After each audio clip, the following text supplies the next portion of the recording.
Ливаницына Жумабек Ибраимович жабылып экен да бир тарабынчы.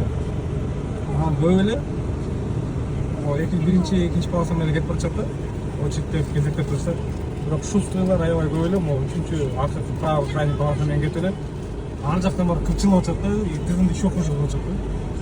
Эл катары эле мындай кетсе болбой элем да. Мисалы үчүн биз кезектеп туруп турбайбыз бактачы. Сөзсүз түрдө ошол жактан баарын эме кылыш керек деп. Акыл эстен сезим балдар ушу сол полоса, оң менен кетип аткан полоса менен баратат да. Айрымдары да мисалы үчүн бараттары бул макул оң жакка кетсе дагы жакшы. Бактан тыгылып атат да солгочу боюнча. Көрүнүп атат, билеле турушат, алыстан көрүнүп турат, ошондой бир укчу элечи.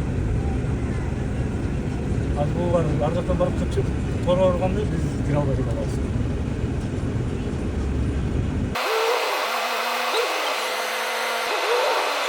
Түшүнүк болушу көрдүр, ар жакта бул жак жабык, тек жактан бир эле полоса менен кеткенге уруксат болуп атат да.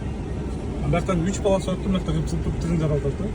Ошон үчүн 3 полоса жөн койгойле 1-2 менен кетсе жакшы болот деп ойлойм, эл катарында.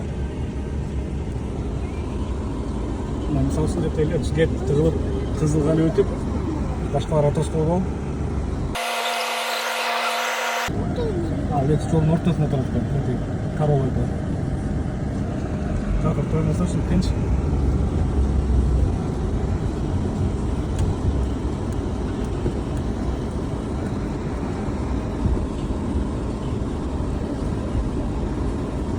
Oradan mantıklı. Burada ötközmüş gerekiyor.